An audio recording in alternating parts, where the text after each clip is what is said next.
on how to write better short stories, the writers Charlie Fish, founder and editor of Fiction on the Web, the internet's longest running literary magazine, Neil M. Thorne and Maria C. McCarthy, who are both excellent short story writers. So I'm going to kick off with a few questions, and then we'll hear some extracts from the writer's work, but then we'll also open the floor to you, and you can also ask them some questions. So get thinking of any questions that you'd absolutely love to know about writing a short story. So first off, just going from this side of the panel, could you just each describe your writing and your short story writing background? Starting with Neil, thank you. Well, I've been writing forever, and only writing short stories probably for about the last 5 or 10 years, but focusing it more in the last few. I write all sorts of genres, but mostly science fiction, plus things with a sort of like a twist, sort of like unusual things. And was that all the questions, or? Yeah, no, that's great. How about you, Charlie? So thank you very much, Sam and Barry, wherever you disappeared to. Yeah, I'm Charlie Fish. I do write. I write for Page and Screen, and I absolutely love short stories and have written a lot of them. And this is my collection that I self-published so that they were all in one place. The kind of stories I write are very eclectic, anything from humour to kind of more polemical stuff, science fiction, anything and everything. But actually, my kind of main reason for being here, I guess, is that I run the literary magazine Fiction on the Web, which I founded in 1996 when I was but a teenager and the internet was but a baby. And yeah, it was like Homer Simpson's website from The Simpsons. You know, it was awful back then, but now it's lovely. It's a very good website to submit your fiction to. So that's what I guess I'll be talking about today. Thank you. Yeah, I'm Maria C. McCarthy. There's another writer called Maria McCarthy, so that's why I use my middle initial. I think she's a bit more famous than me. I started writing in 2000 after I had to give up work due to serious illness, and rediscovered a love of writing. I used to write when I was young. Started off with poetry, and then got into writing short fiction. Takes me quite a long time to write a short story. I find it quite difficult form to work in, because it's so succinct. You have to make every word count and build your world in a very short space. I have written a collection called As Long As It Takes, which is about Irish women living in England and their daughters, which is from my own experience as a second generation Irish woman. I've also had a go at some different genres. It's kind of literary fiction, only women's stories, but I've had a go at ghost stories and science fiction. I think one science fiction.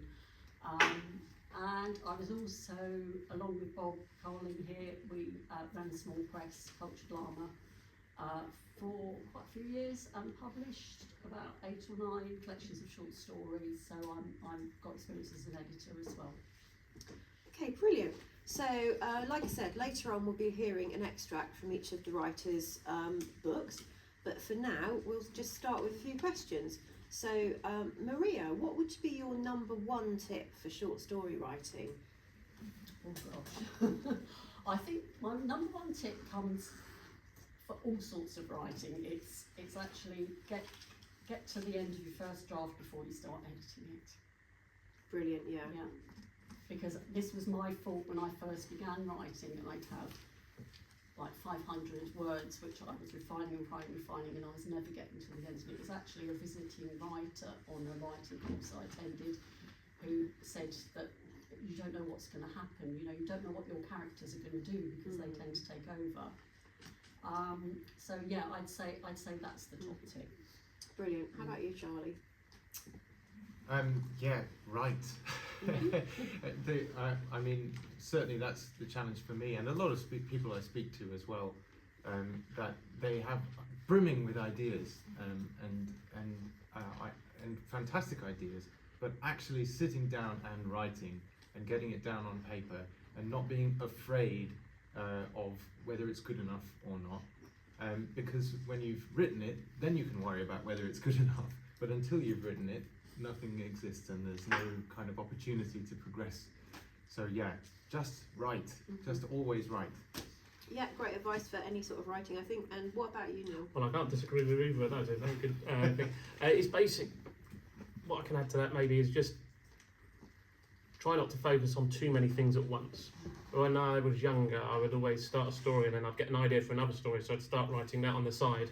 And it's only when I began to focus on just doing one thing at a time that I managed to get things done.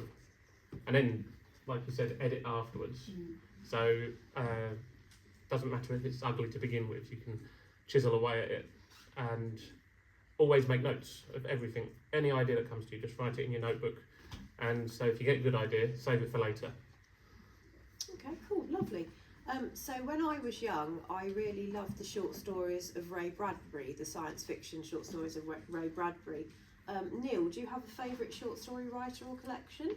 Nothing in particular, no. I have a sort of very eclectic taste, and I don't sort of, for short stories, none in particular. Although I do like anything that leans towards science fiction as my main interest. Lovely. What about you, Charlie? Well, I mean, I read tens of thousands of short yeah. stories, and so a lot of my favourites are probably authors that no one has ever heard of. They're either ones that I've published or ones that I kind of dug up from the depths. But you both mentioned science fiction. Ted Chiang's collections are absolutely amazing short stories, and really, I mean, for me, one of the kind of best things that a short story can do is give you a sense of wonder, and science fiction does that generally very well, and Ted Chiang especially so. Great. Yeah. How about you, Maria? Well, I got a list. Done your homework, well done. Yeah, I was just thinking if they asked me this, oh my gosh. But for me, it started with reading an Oscar Wilde fairy tale in the children's annual when I was small, and that's what got me hooked. And I think it was The Selfish Giant, but I think I also went on to The Nightingale and the Rose and The Happy Prince. And so there are a lot. I'm going quite a lot into the classics these days. I'm a member of, I subscribe to George Saunders' Short Story Club on Substack, and he's offering us a lot of the Russian writers like Chekhov and Kafka and people like that. And I like Joyce, the Dubliners collection, The Dead particularly, and I think the most memorable two stories that I've ever read have been Shirley Jackson's The Lottery. And That one's like 300 years old, isn't it? it's amazing. Yeah. And The Yellow Wallpaper, Charlotte Perkins Gilman. Sorry, I'm going Yeah, do to it. ask more if that's okay. You mentioned The Selfish Giant, Oscar Wilde, and I actually think that children's stories, a lot of them are just absolutely genius short stories. Yes. And we don't think of the two being the same thing, but actually, you know, it's like Shel Silverstein or Julia Donaldson. Yes. You know, these are some of the best short story writers that exist. And you also mentioned some of the Russian writers. I don't know if you've read any Maxim Gorky. I'd recommend if you're into you know, that kind of turn of the century and, you know, early 1900s Russian literature.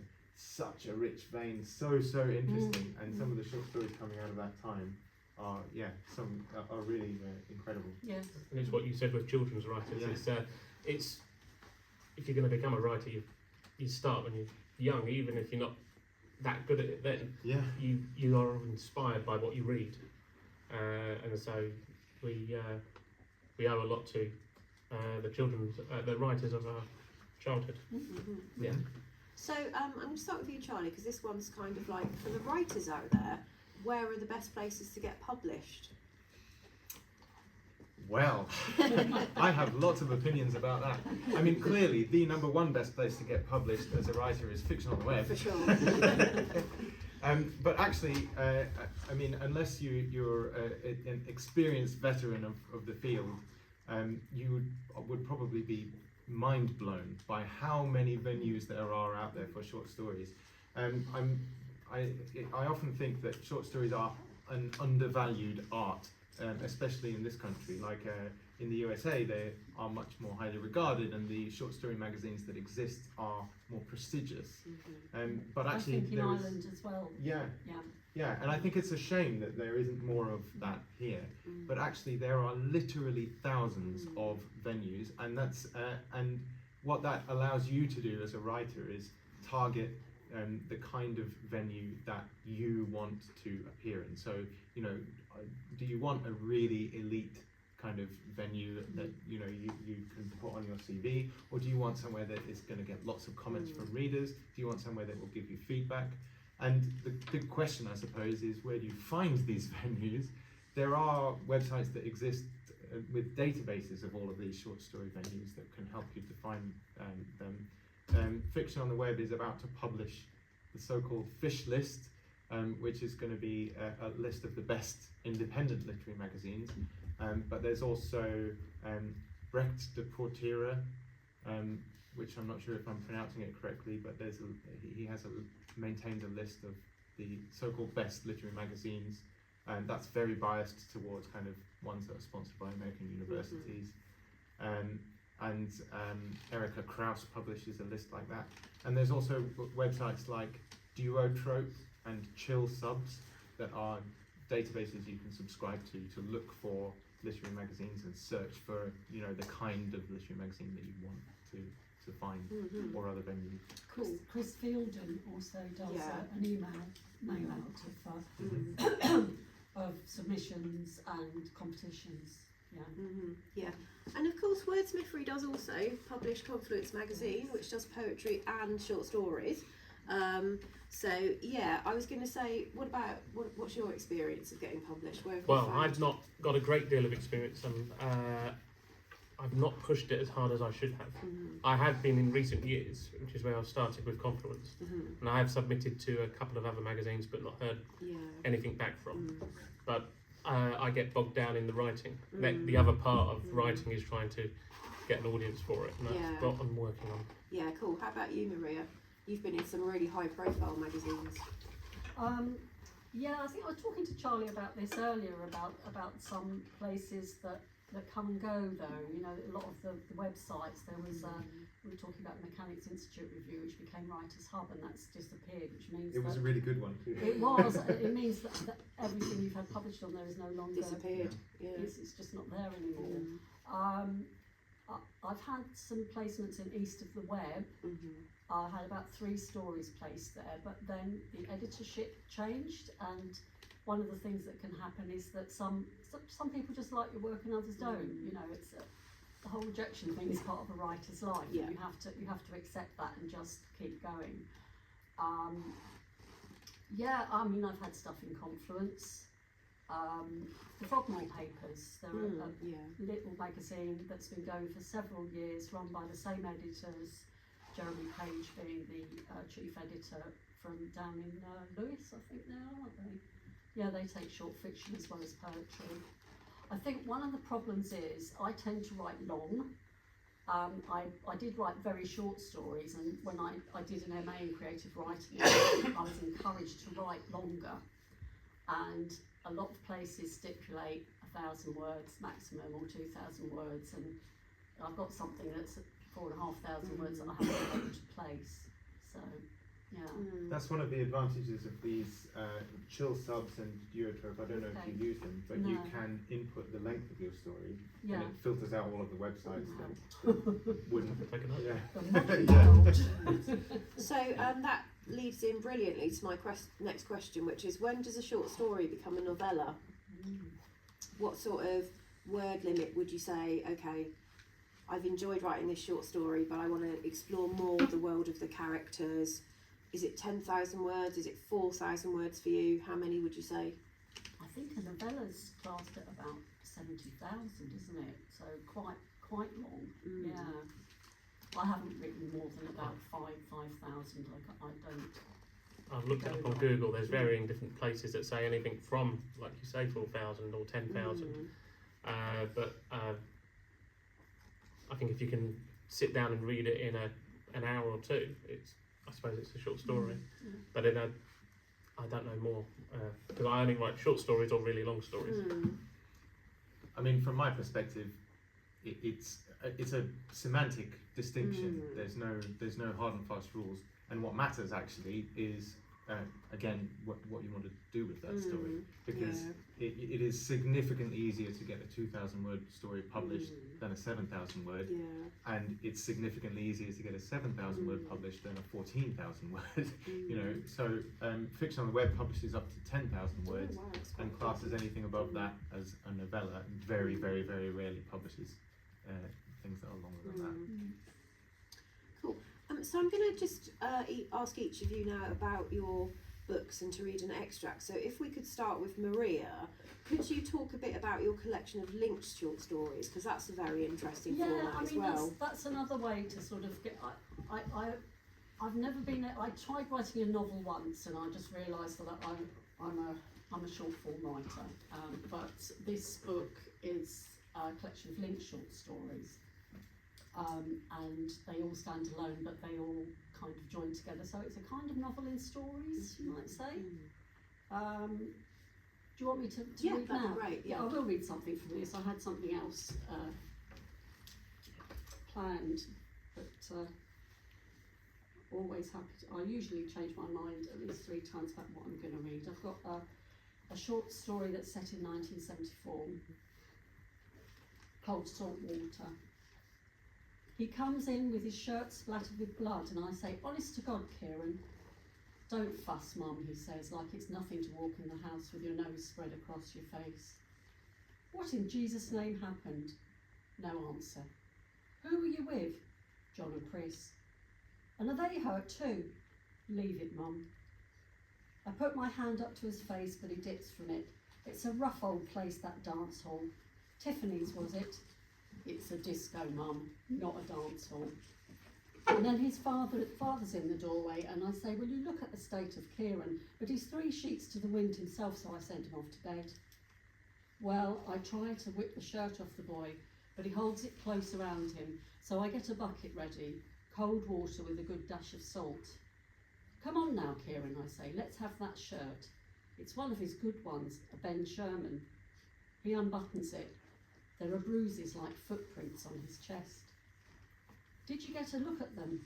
Could you describe them to the police?" "Please, Mum, it doesn't matter." "You've bruises all over." He flinches as I touch him. I can see that he's trying to hold on to the tears. I know the wobble in that lip, like when his father used to tell him that boys don't cry, so he'd sniff the snot back up into his nose and pretend he was all right. But a mother knows.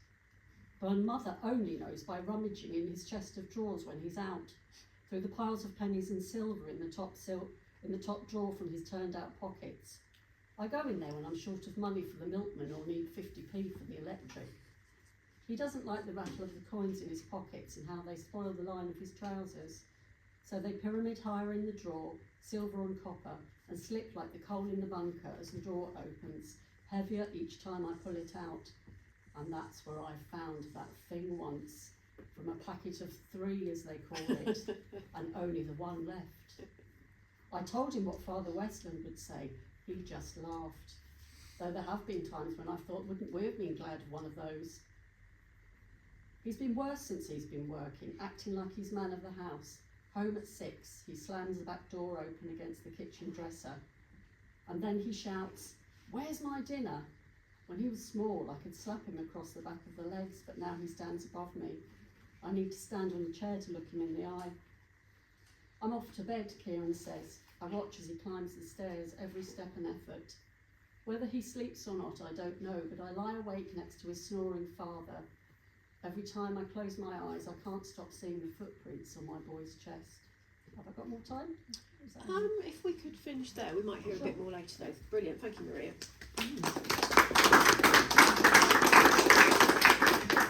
So I'm going to ask you the same question, Neil.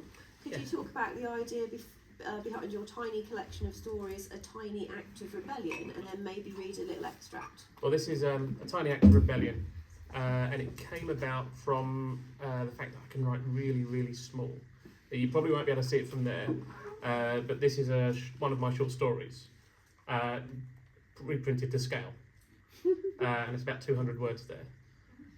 So I came up with the idea of like a oppressive regime where everything's controlled, even art, and these stories have been smuggled effectively through the postage system underneath stamps and discovered years after the regime fell. And so this is written sort of as a history book, but from the future, an alternative future history book. And the stories are sort of all stories I'd written beforehand, that I wrote during lockdown. And they sort of, some of them had a common theme, and I linked them all together in this. And so this one is the second one in the book. It's one of my favourites. It's called The Ink Tax.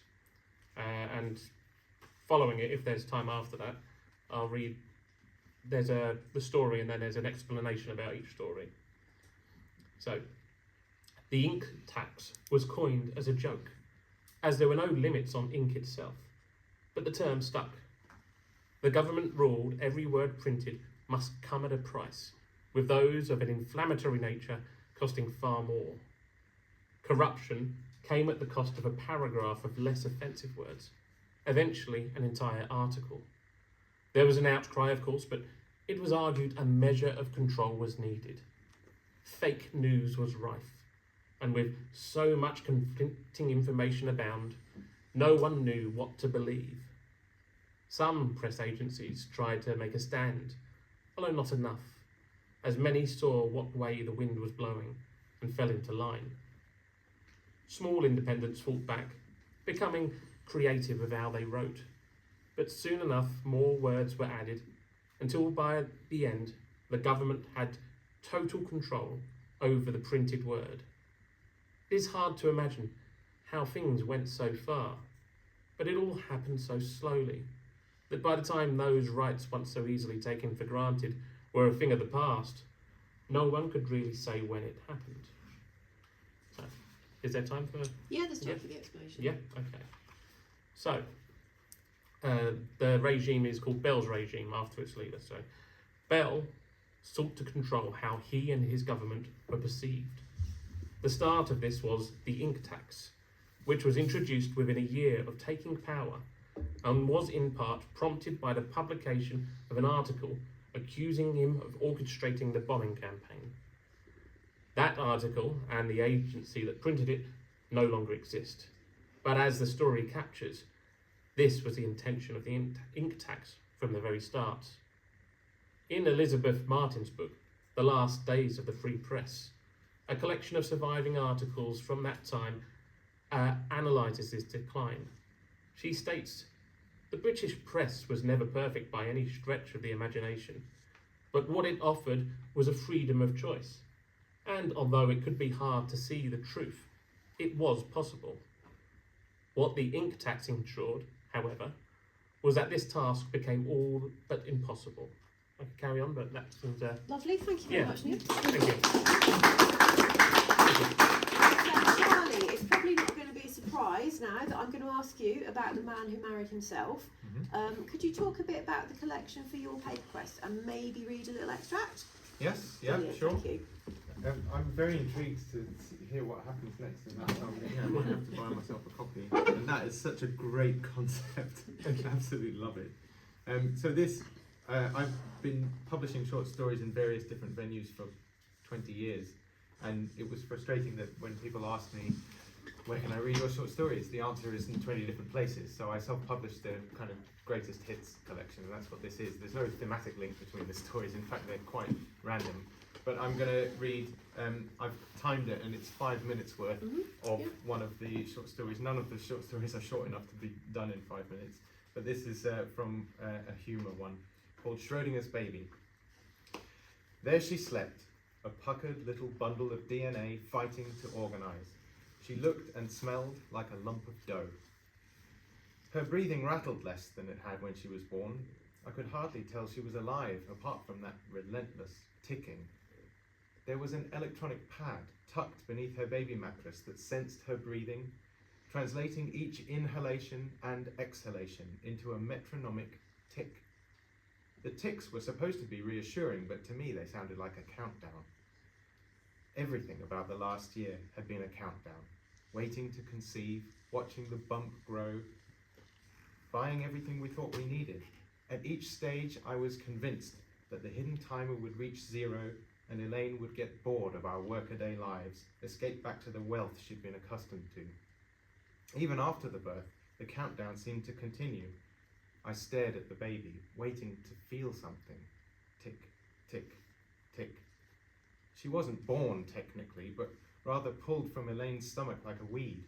That's where Elaine was now, having her stitches tended, having her shredded dignity prodded into further submission. I told the baby I loved her, trying to believe it. Coffee. I went to the kitchen and prepared a really strong cup. But we were out of milk. The shop was next door to our flat. I could be out and back before the coffee cooled. Cursing, I grabbed the ticking intercom from the lounge and went out. "Hi, Mo," I said to the Indian guy behind the counter as I entered the corner store. It wasn't always the same guy, but as far as I could gather, they were all called Mo. "Hello, Mr. Franks. How is your little girl?" I held up the ticking intercom. "Still alive." "This is the best age, huh? You can gaze at them all day. I have 7 daughters, you know, can't stop myself." "Really?" I said, distracted. What did I come in for? I hadn't been getting much sleep. "They are difficult when they grow. Our oldest, 12 years, she is chatting about iPhones and MySpace book and popping music. We have no idea what she's talking about."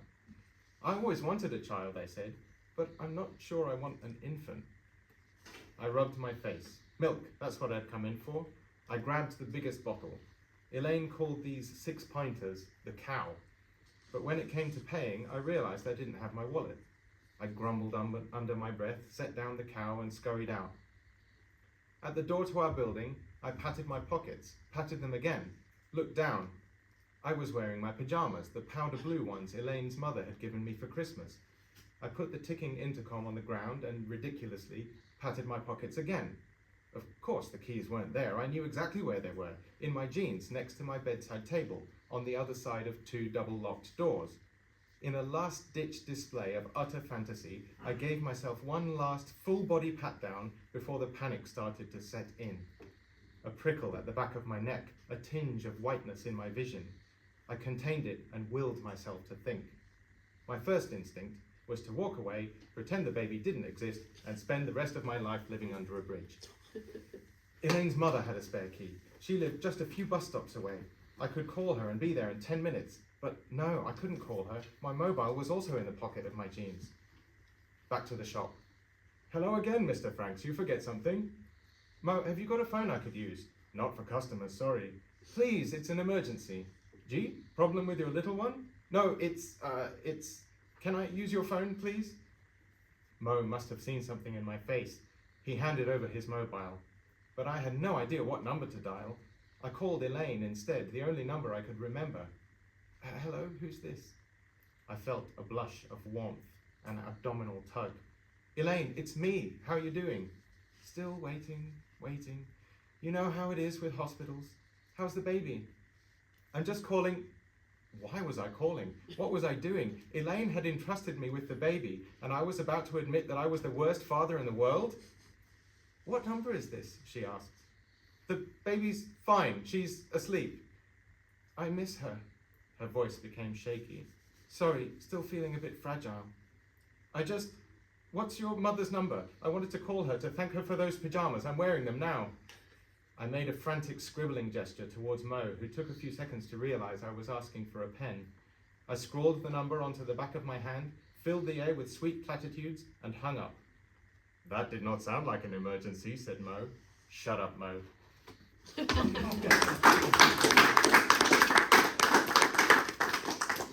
Thanks, Charlie. So, we've heard from different styles of short stories, what you can do with short stories. You could do, we've had a collection of interlinked stories, a novel in short stories, and a thematically linked collection. And so now I'm going to open it up to you to ask questions about short stories. So, anyone got any questions? Do you regard Kafka's, thinking of things quite Kafkaesque, do you regard Kafka's texts as short stories? I mean, they're not very I can't say I've ever read it, unfortunately. Have you? No, Yeah, I yeah. must look into it. You know, They're definitely longer form, but yeah, they're sort of short. I feel like if you read them in one sitting, Yes, then it you'd counts. have Yeah. Yeah, strangely enough, I've just read my first Kafka story recently, Metamorphosis, and other stories. Well, that there. was thinking of that. Yes, yeah. Well, that certainly is a memorable story. Yes. Yes. Well, there definitely are short stories. Yes. I think so. Are there any short story writers among you here? Or writers of other things, poetry, longer form fiction, short stories, novels? Short stories and poetry, yeah. That's generally what I write. It's nice to hear, obviously, reading and all the rest of that kind of stuff. The style of stories that I write generally are kind of semi-autobiographical, if that makes sense. So, like when you were speaking about, fiction and stuff, and I'm thinking about trying to publish, get things sent away, and all the rest of that kind of stuff. Like, does it really matter in the sense of like where and what you send it, if that makes sense? I wrote a story that was in a local kind of one, if you like, I published in a local one, but I'd also like to be able to have different places that I send stories to on a regular basis, so I can continue to submit. While I write, I can continue to submit, if that makes sense. Yeah, I mean, if you're writing based on kind of autobiographical experience, then that is bound to have a huge amount of kind of idiosyncrasy and local flavour that is going to be appealing to read for anyone in the world. So yeah, just because you're writing about your own experience doesn't limit the audience at all. These are all Yeah. from family stories. Get that. They're all, there's a grain of truth and some bigger truths in all of them. Yeah. And I think one of the good things, just thinking about that story I read part of, that's had several lives. It won a competition, it's been print published, it's been web published, it's just been published in an anthology, and it was in here. So it's had at least 5 different, outings. So yeah, and I think the beauty of the short story form is that people can remember entire stories. You might not remember a whole novel, but you will remember a complete story if it's really had an impact on you. I was just going to say about this comment of yourself in story. Is it possible to write anything that doesn't have you in some way in it? Is it possible to really leave your own consciousness and write outside from? I don't think it is. Really, it's always going to be something from your own life, surely. Even if in your case it's some, Yeah. Most of my stories, 99% of them are entirely fictional.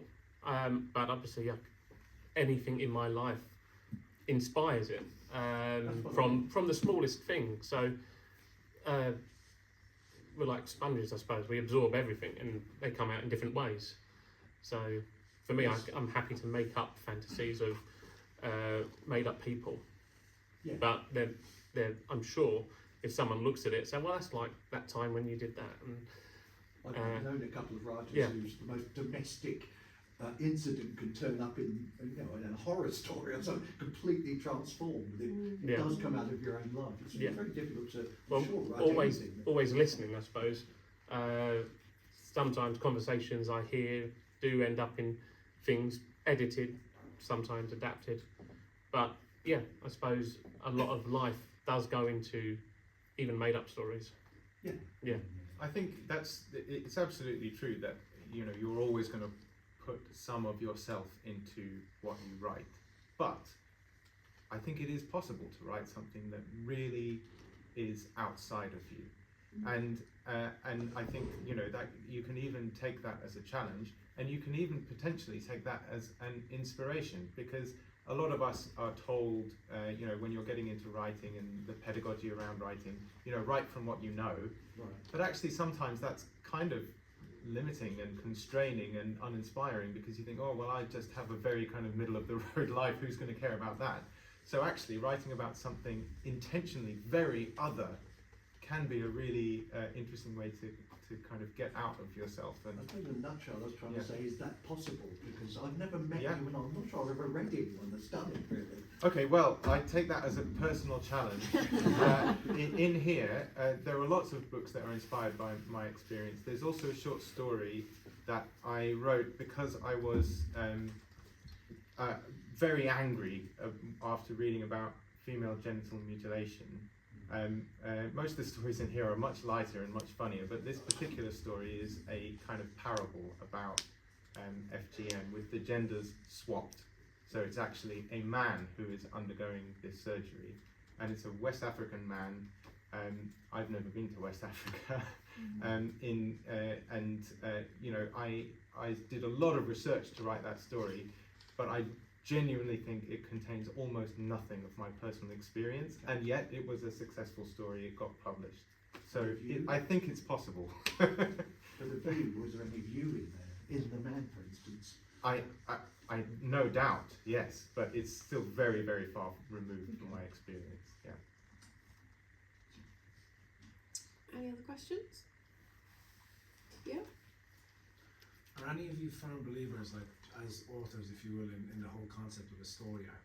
So, for example, you know, like building a you know, middle, beginning, end, etc., etc. Because a lot of stuff that I write and have written myself is very convoluted. It's very kind of almost, there are characters, there's different, I'm all right through kind of trying to evoke feeling and emotion rather than actually beginning, middle and end. I just wonder what your experience might be of you know, the story arc format, if you will. Yeah, I think I've had to work on doing that from the early work I did, where moving on from what might be an interesting piece of writing to what's actually a story. There's a very good video available on YouTube of Kurt Vonnegut talking about story shapes. Are you aware of that one? Yeah, and that works. That explains it quite well about how you have to set up some conflict, have a series of complications and a crisis, and then some kind of resolution. It's quite entertaining as well. Kurt Vonnegut was very entertaining. So yeah, I had to work a lot on endings, actually. Yeah. I was going to say something else, it slipped out my head. So. But then the flip side to that is the kind of stories that you're writing in that book. Oh yeah. That you know, flash fiction and short fiction doesn't need to have a beginning, middle, and end. And that's one of the advantages of the form, is that it can just evoke a feeling or a moment. It depends on what you're trying to say, I suppose. Certain stories I've written, they're just a snapshot of a moment, maybe expressing a feeling, but others, even in a short story, they have a beginning, a middle and an end. I suppose it's just how you approach each story as it comes. But as I say, I don't write a lot of personal based stories, so if you're writing from your side, I imagine life is convoluted. It's very convoluted. Life doesn't have a beginning, middle and end. It has lots of middles and various ends and some beginnings, and it's just it's confusing. So I don't envy you writing your writing style. So, but I will probably have a go at it at some point just to challenge myself.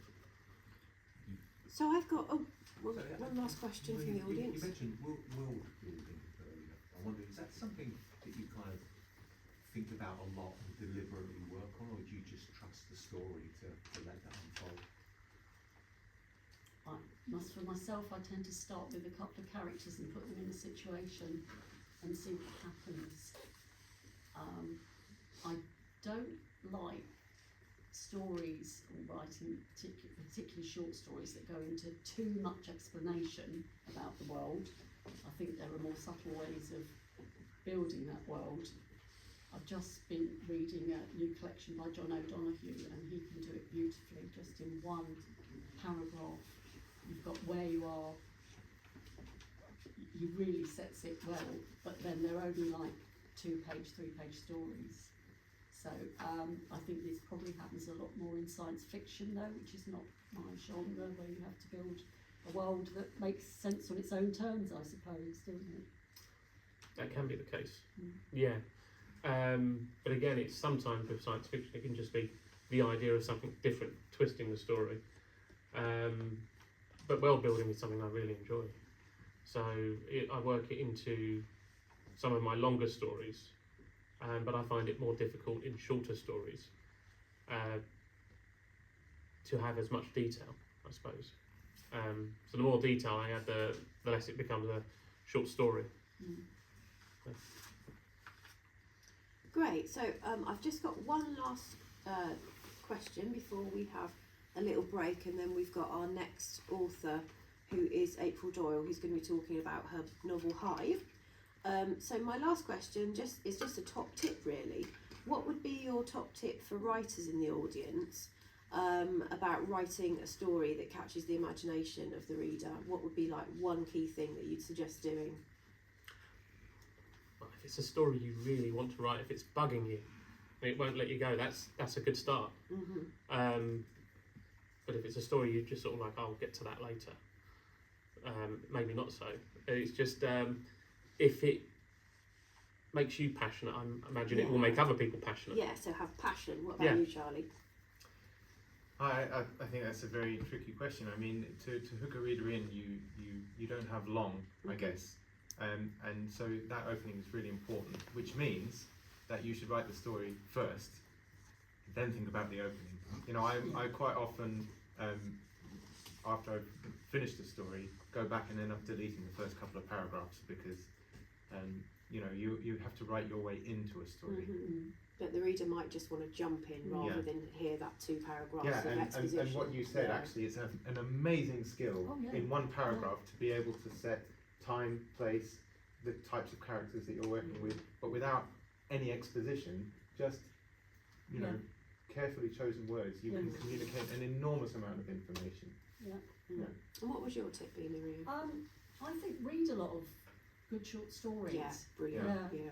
I think some writers say, oh, I don't like to read too much of other writers because I don't want them to influence me. Well, get that influence, you know, read widely and see what's working, and particularly, you know, the openings of stories. It's, and sometimes you do, I know as an editor, I've read through and thought, well, this actually should have started on the second page. Or the second page needs to move to the beginning, you know. I have a very short question. Is it short? Okay, Yeah. Okay, last question. Do you try and write something every single day? So I've got an hour I'm going to write, or you just let it happen? Yeah, even if it's sometimes only 50 words, if I've had a really long day, I always try and do something. I prefer to write thousands if I could, but that never happens. But yeah, always have something you can write on, be it your phone or a notebook, and just keep those ideas close. I don't. I wish I did, but I have too much reading to do for the website. I write every day. This is the notebook I've got on the go. I've got maybe 4 or 5 around the house, so wherever something occurs to me, I've got a notebook and a pen, and stuff goes down. But I think if you are trying to be a writer, even if you write a shopping list, you know, if that's all the writing that you do that day, just do it. Yeah, writing is writing. Whether it's a postcard or a or a diary or a short story or whatever. Okay, well, brilliant. Thank Thanks you. to our panellists, Maria, Charlie and Neil, who've been really generous with their time in sharing that info with you. And I'm hoping that you're all going to write a brilliant short story after this. That'd be fantastic. So let's have a big round of applause for our panellists.